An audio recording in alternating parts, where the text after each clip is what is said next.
But do you think America is ready to call you Miss President 2020?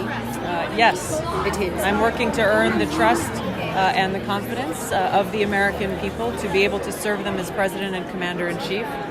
As a soldier now for almost 15 years, been deployed twice to the Middle East, have served for over 6 years in Congress on the Armed Services and Foreign Affairs Committee.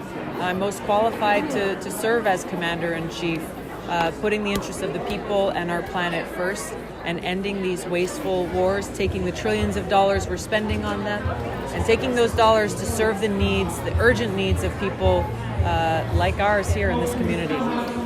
One question for you, which is I think I wanted to ask you for a long time. I've been watching you on the TV as well as your ads. If suppose you were to swear today, what is the first thing you're going to do in the office? End these wasteful wars, end these regime change wars, work to end this Cold War and nuclear arms race, because unless we do that, unless we take the trillions of taxpayer dollars being spent on these wars, we will not have the resources that we need to make sure we have health care for all, to invest in our crumbling infrastructure, to invest in education, to protect our environment. You cannot separate these issues. That's why I'm running for president. That's why we need to make that change so that we can meet these urgent needs that our people have right here. Last question. And immigration-wise, a lot of immigrants are looking forward for you to come and make major changes. What is the most friendly and economically viable change which America should look for in terms of immigration? Whether it's tech, H1, green cards, or having... And look, there's a whole host of changes that we need to see in comprehensive immigration reform in this country. There is no one single change alone that will be the silver bullet or the answer to the challenges that we face. Okay. Whether those are challenges that exist at the border, the challenges that are creating a limited economic benefit and opportunity for our country. So we've got to look at this and make sure that we are addressing each of these broken elements of our outdated immigration system and bring about those changes that will benefit our country.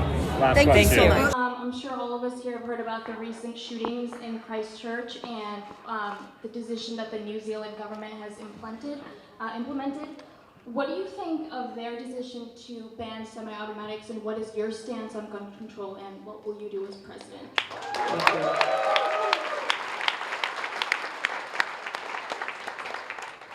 you. Well, first I want to address, as a follow-up to what we just talked about, these kinds of massacres that are based on racist or religious, bigoted, hateful attacks are exactly why we must all take a stand against them.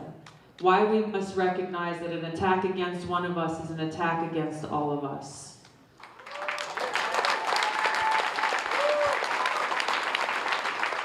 Now, in this country, as we deal with our own gun safety laws and regulations, there is far more in common amongst Americans than maybe the media or politicians might have you believe. That there are more people in this country who want to see basic safety regulations passed like universal background checks than not.